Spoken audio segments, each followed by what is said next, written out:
اس ارض پر اور اس جہان رنگ و بو میں، اس کائنات میں سب سے اعلیٰ، سب سے افضل، سب سے انزف، سب سے اقدس، برتری والا، شان والا، مقام والا، عظمتوں والا، رفتوں والا، کرامتوں والا، برگزیدگی والا، صداقت میں، عدالت میں، شجاعت میں، تقوی میں، طہارت میں، جو خاندان ہے، جو ہر زاویے سے عالی شان ہے، صداقت میں ان کا جواب نہیں، عدالت میں ان کا جواب نہیں، قیادت میں ان کا جواب نہیں، حمایت میں ان کا جواب نہیں، عنایت میں ان کا جواب نہیں، برتری میں ان کا جواب نہیں، برگزیدگی میں ان کا جواب نہیں، افضلیت میں ان کا جواب نہیں، اکملیت میں ان کا جواب نہیں، اطہریت میں ان کا جواب نہیں، اقدسیت میں ان کا جواب نہیں۔ جس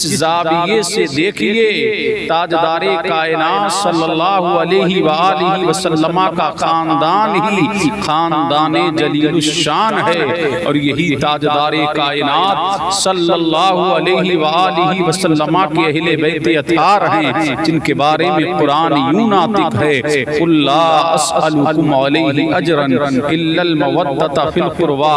اے میرے حبیب آپ فرما دیجئے میں تبلیغ رسالت پر تم سے کوئی معاوضہ طلب نہیں کرتا۔ قُلْ لَا أَسْأَلُكُمْ عَلَيْهِ أَجْرًا، میں تم سے اپنی تبلیغ پر کوئی معاوضہ طلب نہیں کرتا، میں تبلیغ پر کوئی اجر نہیں مانگتا، إِلَّا الْمَوَدَّةَ فِي الْقُرْبَى، مگر اپنے اہل بیت کی محبت تم سے مانگتا ہوں۔ صحابہ اکرام رضوان اللہ تعالی علیہم اجمعین کی مقدس ترین جماعت نے جب یہ دیکھا کہ تاجدار کائنات صلی اللہ علیہ وآلہ وسلم مکہ کی دھرتی پر جلوہ گر ہیں، آپ کی بارگاہ میں اپنے بھی آ رہے ہیں، بیگانے بھی آ رہے ہیں، گروہ در گروہ لوگ آپ کے دامن کرم سے منسلک ہو رہے ہیں، اور آپ سے اپنی ضروریات کو آپ سے اپنی ضروریات پیش کر رہے ہیں، آپ ان کی ضروریات کو پورا فرماتے ہیں۔ الغرض یہ کہ وقت آتے رہے صحابہ نے دیکھا بظاہر نبی کے پاس مال و زر نہیں ہے، درہم و دنانیر نہیں ہے، ایسے عالم میں صحابہ اکرام کی مقدس جماعت نے مشورہ کیا کہ ہر ماہ کچھ نہ کچھ نبی کریم صلی اللہ علیہ وسلم کی بارگاہ میں بطور ہدیہ پیش کیا جائے۔ جب اچھی خاصی رقم جمع کر لی تو کہا کہ یہ رقم نبی کی بارگاہ میں کون پہنچائے، یہ ہدیہ نبی کی بارگاہ میں کون پہنچائے؟ تو حضرت سرکار دو عالم صلی اللہ علیہ وسلم کے چچا حضرت عواس کو اس کام پر مصر کیا گیا۔ ابھی وہ بارگاہ رسالت میں حاضر ہی ہوئے تھے اور حاضر ہوئے تھے، اتنے میں اللہ نے فرمایا جبریل جاؤ میرے حبیب کی بارگاہ میں جاؤ اور میرے حبیب سے کہو یہ آپ کے صحابہ کی مقدس ترین جماعت نے جو مشورہ کر کے عباس کو تحفے اور تحائف دے کر کے بطور رقم بھیجا، ان سے کہو قُلْ لَا أَسْأَلُكُمْ عَلَيْهِ أَجْرًا إِلَّا الْمَوَدَّةَ فِي الْقُرْبَى۔ اے حبیب آپ فرما دیجئے کہ میں تبلیغ رسالت پر تم سے کچھ اجر طلب نہیں کرتا، میں تم سے کچھ نہیں مانگتا، لیکن یہ بتا دو إِلَّا الْمَوَدَّةَ فِي الْقُرْبَى، مگر اپنے اہل بیت کی محبت تم سے مانگتا ہوں، اپنے اہل بیت اطہار کی محبت تم سے مانگتا ہوں۔ صحابہ نے عرض کیا یا رسول اللہ علیہ السلام من قرابت کا وجبت علینا مودتہم، آپ کے اہل بیت کون ہیں کہ جن کی محبت اللہ تبارک و تعالی نے قرآن میں فرض کی ہے؟ سبحان اللہ۔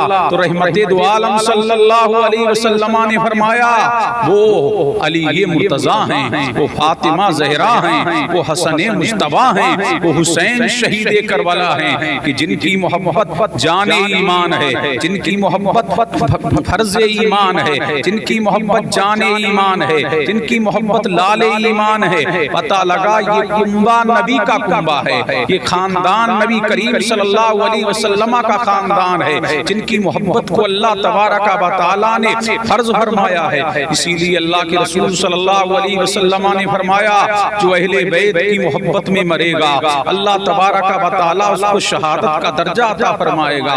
جو اہل بیت کی محبت میں دنیا سے جائے گا وہ مرے گا تو فرشتے اس کی قبر کی زیارت کے لیے آئیں گے۔ فرمایا جو اہل بیت بیت سے محبت کرے گا اللہ اس کے لیے رزق کے دروازوں کو کھول دے گا. جو اہل بیت سے محبت کرے گا اللہ تبارک و تعالی اس کی عمر میں برکت عطا فرمائے گا.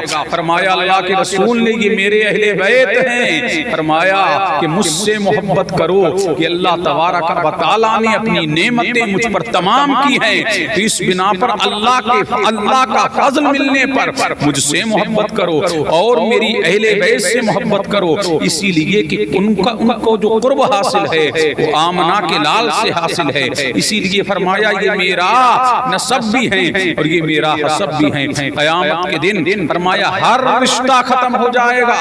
فرمایا قیامت کے دن ہر رشتہ ختم ہو جائے گا لیکن فرماتے ہیں نسبی و سببی لیکن میرے جو رشتے ہیں وہ یہاں بھی آباد ہیں قیامت کے دن بھی شاد رہیں گے. فرمایا نہ رشتہ یہ یہاں ختم ہوگا نہ وہاں ختم ہوگا. پھر اللہ کے رسول صلی اللہ علیہ وآلہ وسلم نے فرمایا میرے اہل بیت کی محبت کرو میرے اہل بیت سے محبت کرو. فرمایا جو میری اہل بیت سے محبت کرے گا ان کی حاجتوں کو پورا کرے گا اور فرمایا کہ تکلیف دے وقت میں ان کے ساتھ میں کھڑا ہوگا. فرمایا میں محمد قیامت کے دن ان کی شفاعت کروں گا. پتہ لگا کہ شفاعت اسی کے لیے ہے جو اہل بیت سے محبت کرتا ہے ان کی تعظیم کرتا ہے ان کی تکریم کرتا ہے ان کی عزت کرتا ہے. اللہ کے رسول صلی اللہ علیہ وسلم نے یہ بھی فرمایا کہ تم میں سے کوئی مومن نہیں ہو سکتا یہاں تک کہ وہ مجھے اپنی جان سے زیادہ قریب سمجھے اور میری اہل بیت کو اپنی اولاد پر بھی ترجیح دے یعنی اپنی اولاد سے زیادہ میری اہل بیت سے محبت کرے میری اہل بیت سے الفت کرے میری اہل بیت کی تعظیم کرے میری اہل بیت کی تکریم کرے. پتہ لگا یہ خاندان مصطفیٰ جان رحمت صلی اللہ علیہ وسلم کا عظیم خاندان ہے اور صحابہ اکرام کی مقدس جماعت نے بھی ان سے جو محبت کی نظیر پیش کی ہے اس کی نظیر بھی کائنات میں نہیں ملتی. سبحان اللہ. حضرت امام حسین رضی اللہ تعالیٰ عنہ کو ایک جنازے میں بلایا گیا. آپ نے نماز جنازہ پڑھائی اور نماز جنازہ پڑھا کر کے میت کے لیے دعا کی. دعا کر کے قافلہ اپنی منزل کی طرف روانہ ہونے لگا. اتنے میں حسن حسین شہید کربلا سبحان اللہ جنازہ گاہ سے اپنی منزل کی طرف روانہ ہیں. لوگ قطار در قطار تو دونوں طرف کھڑے ہو گئے. اتنے میں دیکھا کہ ایک شخص ہے جس کی داڑھی سفید ہو چکی ہے سر کے بال سفید ہو چکے ہیں کمر جھکی ہوئی ہے امامہ باندھا ہوا ہے. اس نے اپنے امامے کو اتارا اور اتار کر کے حسین شہید کربلا کے پاؤں کو صاف کرنے لگا. وہ کون تھا کہ جو اتنی تعظیم کر رہا تھا اتنی تکریم کر رہا تھا؟ سبحان اللہ. وہ کوئی اور نہیں تھا وہ سرکار کے صحابی حضرت ابو ہریرہ تھے. لوگوں نے کہا کہ آپ اتنی تعظیم کر رہے ہیں اتنی تکریم دے رہے ہیں شہزادے کو. فرمایا تم نہیں جانتے کہ ان کی رگوں میں مصطفیٰ کا خون ہے. اگر دنیا ان کی تعظیم اور دنیا ان کے مرتبے کو سمجھ لیتی تو اپنی آنکھوں پر بٹھاتی. یہ ان کا مرتبہ ہے. سبحان اللہ. یہی امام حسین رضی اللہ تعالیٰ عنہ ہیں. سبحان اللہ. دنیا نے جانا ایران فتح ہوا. فتح ہو کر کے مال غنیمت آیا. مال غنیمت میں ایران کی شہزادیاں بھی آئیں. سبحان اللہ. ایران کی شہزادیاں آئیں. عمر فاروق اعظم کا دور ہے. مدائن فتح ہو چکا ہے. مال غنیمت آیا ہے. مال بڑھ چکا ہے. زیور سونا اور زر بڑھ چکا ہے. درہم و دنانیر کی تقسیم ہو چکی ہے. دیگر اموال تقسیم ہو چکا ہے. اتنے میں ایران کی شہزادی کی جب باری آئی ہے وہ سونے سے لدی ہوئی ہے. اس کے کانوں میں والیاں ہیں گلے میں سونے کا ہار ہے پاؤں میں پازیب ہے. سبحان اللہ. ہاتھ میں سونے کے کنگن ہے وہ سونے سے لدی ہوئی ہے. کسی نے کہا یہ عمر تو اپنے لیے اس کو رکھ لے گا. اللہ سمجھ. لیکن دنیا نے وہ نظارہ بھی دیکھا. چشم فلک نے وہ نظارہ بھی دیکھا. حضرت فاروق اعظم نے فرمایا کہ جس کا میں نے انتخاب کیا ہے اگر یہ ایران کی شہزادی ہے تو جس شہزادے کا میں نے انتخاب کیا ہے وہ کونین کے آقا کا شہزادہ ہے. سبحان اللہ. علی مرتضیٰ کے مکان پر قاصد کو روانہ کیا. امام حسین رضی اللہ تعالیٰ عنہ کو بلایا گیا اور آپ تشریف لے کر کے آئے. دنیا نے جانا کہ جس کا نام شہربانو ہے جو امام حسین کی بیوی ہیں حضرت عمر فاروق اعظم نے وہ ایران کی شہزادی امام حسین کو عطا فرمائی اور آپ کا اس سے نکاح ہوا. سبحان اللہ. دنیا نے دیکھا دیکھا وہ شہزادی تو ایران کی شہزادی تھی ہمیشہ امام حسین رضی اللہ تعالیٰ عنہ مشفق و مہربان بیوی رہی، اور اس نے کنیز فاطمہ کہلانا گوارا کیا۔ سبحان اللہ، یہ پتہ لگا کہ صحابہ کرام اہل بیت اطہار سے محبت کتنی کرتے تھے، اسی لیے صدیق اکبر رضی اللہ تعالیٰ عنہ نے فرمایا تھا کہ مجھے اپنی اولاد سے زیادہ مصطفیٰ کے شہزادے محبوب ہیں، مجھے اپنی اولاد سے زیادہ آمنہ کے لال کے لال مجھے محبوب ہیں۔ اب یہ پتہ لگا کہ کونین میں بلند جو مقام جس کو دیا گیا ہے وہ نبی کا خاندان ہے۔ سبحان اللہ، اسی لیے اللہ کے رسول مقبول صلی اللہ علیہ وسلم نے فرمایا میری اہل بیت کی کو عزت دو، ان کی تعظیم کرو، ان کی تکریم کرو۔ اگر میرے اہل بیت ان کی عزت کرو گے، ان کی خدمت کرو گے، اگر دنیا میں صلہ نہ دے سکیں تو میں محمد قیامت کے دن ان کی خدمت اور ان کی تعظیم پر تم کو صلہ دوں گا۔ صلہ کیا ملے گا قیامت میں؟ نبی جنت کا ٹکٹ دلوائیں گے، اس سے بڑھ کر صلہ کیا ہے۔ نبی شفاعت کرائیں گے، اس سے بڑھ کر صلہ کیا ہے۔ اور فرمایا یہ میری اہل بیت ہے، میں تمہیں اس کے بارے میں اللہ کی یاد دلاتا ہوں۔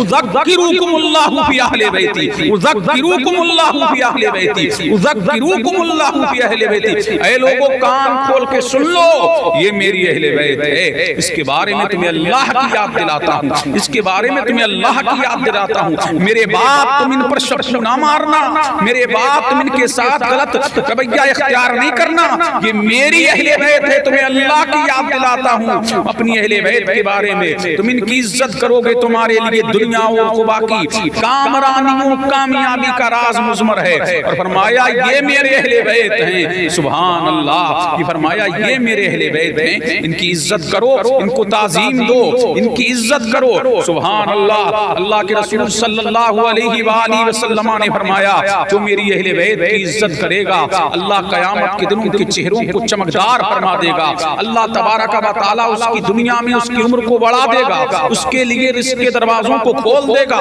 فرمایا قیامت کے دن میری اہل بیت سے محبت کرنے والے جب اٹھیں گے تو ان کے چہرے چمک رہے ہوں گے، ان کے چہرے دمک رہے ہوں گے، ان کے چہرے روشن و تابناک ہوں گے۔ پتہ لگا اہل بیت کی محبت سبحان اللہ چہروں کی زیبائش کا سبب ہے۔ اور فرمایا جو ان سے بغض رکھے گا اللہ دنیا میں اس کی عمر کو کم کر دے گا اور آخرت میں وہ اس کے چہرے سیاہ ہوں گے۔ پتہ لگا کہ چہرے کی چمک و دمک اہل بیت کی محبت کی بنا پر ہے، ورنہ چہرے پر جو نحوست چھاتی ہے وہ دنیا میں بھی اہل بیت کا غدار ذلیل و خوار ہوتا ہے اور آخرت میں بھی رسوا ہوتا ہے۔ سبحان اللہ، کیا دنیا نے نہیں دیکھا؟ یہی اہل بیت اطہار ہیں۔ سبحان اللہ، سبحان اللہ۔ جب اللہ کے رسول فجر کی نماز پڑھنے کے لیے نکلتے سبحان اللہ تو سیدہ کائنات فاطمہ الزہرا رضی اللہ تعالیٰ عنہ کے مکان پر دستک دیتے اور فرماتے اہل بیت اٹھو، نماز فجر کا وقت ہو گیا ہے۔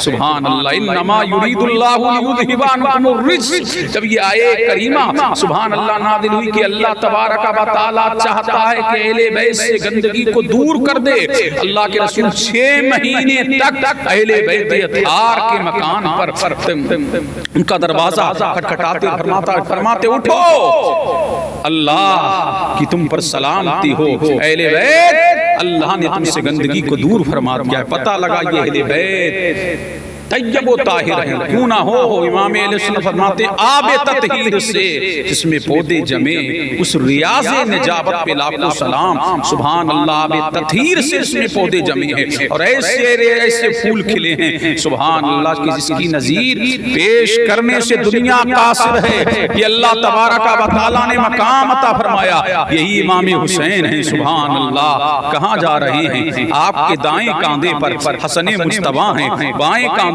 پر حسین شہید کربلا ہیں۔ اب جا رہے ہیں نبی سبحان اللہ، آپ کی زلف عنبری امام حسن کے ہاتھ میں ہیں، امام حسین کے ہاتھ میں ہیں، کائنات کا دولہا جا رہا ہے سبحان اللہ، مدینہ طیبہ کی گلیاں ہیں، مصطفیٰ جا رہے ہیں، خرامہ خرامہ اللہ کا رسول جلوہ چل رہا ہے سبحان اللہ۔ چشم فلک وہ نظارہ بھی دیکھ رہی ہے، کہنے والے فاروق اعظم نے دیکھا تو دیکھ کر کے مچل گئے اور فوراً عرض کرتے ہیں ہیں یا رسول اللہ سواری کتنی اچھی ہے، فوراً اللہ کے رسول نے فرمایا عمر یہ تو نے دیکھ لیا سواری کتنی اچھی ہے، یہ بھی تو دیکھو کہ سوار کتنے اچھے ہیں۔ اگر سواری سید الانبیاء ہے تو سوار سید الشہداء ہے، اگر سواری بے مثال ہے تو سوار بھی بے مثال ہیں، اگر سواری لاجواب ہے تو سوار بھی لاجواب ہیں۔ اب دیکھیے یہاں ایک نکتہ آپ کے گوشے گزار کروں، اللہ کے رسول نے ترتیب کیوں نہیں بدلی؟ امام حسین کو داہنے کاندھے پر بٹھا لیتے اور امام حسن کو بائیں کاندھے پر، لیکن اللہ کے رسول نے حسین کو داہنے کاندھے پر بٹھایا اور امام حسن کو امام حسین کو اللہ کے رسول نے بائیں کاندھے پر اور امام حسن کو اللہ کے رسول صلی اللہ علیہ وسلم نے داہنے کاندھے پر۔ اس میں راز یہ تھا جب حسین ہیں ابھی بچپنے کا عالم ہے، جب آپ کا پاؤں جب لٹک رہا ہے تو دیکھیے کہ دل کہاں ہوتا ہے وہاں، سبحان اللہ، دل بائیں جانب ہوتا ہے تو حسین کا پاؤں وہاں جہاں دل مصطفیٰ، جہاں جو رب کی تجلیات کا مرکز ہے، جو رب کی تجلیات کا محور ہے، جو اللہ تبارک و تعالیٰ کے کلام کا جہاں پر عرفان ہے، جو گنزی کلام گنجینِ خدا ہے، جہاں پر اللہ کا کلام جاگزی ہے، وہاں پر پائے حسین کتنا قیمتی ہے، حسین کتنا لاجواب ہے، حسین کتنا بے مثال ہے حسین۔ اور نبی نے بائیں جانب اس لیے بٹھایا، اے حسین اپنے دل سے تیرے پاؤں کو اتنا مضبوط کر رہا ہوں، اتنی استقامت تیرے پاؤں کو دے رہا ہوں کہ دنیا دیکھے گی کہ کربلا کی دھرتی پر دنیا دیکھے گی کہ حسین رن میں پورے کنبے کو کٹوا دے گا، اونو محمد شہید ہوں گے لیکن حسین کے پاؤں متزلزل نہیں ہوں گے، ابراہیم شہید ہوں گے لیکن حسین کے پاؤں متزلزل نہیں ہوں گے، عثمان بن علی شہید ہوں گے لیکن حسین کے پاؤں متزلزل نہیں ہوں گے، جعفر بن علی شہید ہوں گے لیکن حسین کے پاؤں متزلزل نہیں ہوں گے، عباس علمبردار کے بازو قلم ہوں گے لیکن حسین کے پاؤں متزلزل نہیں ہوں گے، علی اصغر کے حلقوم پر تیر چبھے گا لیکن حسین کے پاؤں متزلزل نہیں ہوں گے، کربلا میں سیدی دانیوں کی اوڑھنیاں چھینی جائیں گی لیکن حسین کے پاؤں متزلزل نہیں ہوں گے۔ دنیا دیکھے گی، دنیا دیکھے گی قرآن تو مسجد نبوی کی طاق میں رہے گا لیکن کربلا میں یزیدیت کو بے نقاب کر دیا جائے گا، مصطفیٰ کا دین بچا لیا جائے گا، کنبے کو کٹا دیا جائے گا، اور دنیا وہیں سے پکار کر کے کہے گی، کیا پکار کر کے کہے گی کہ شاست حسین، بادشاست حسین، دیست حسین، دی پناہ است حسین۔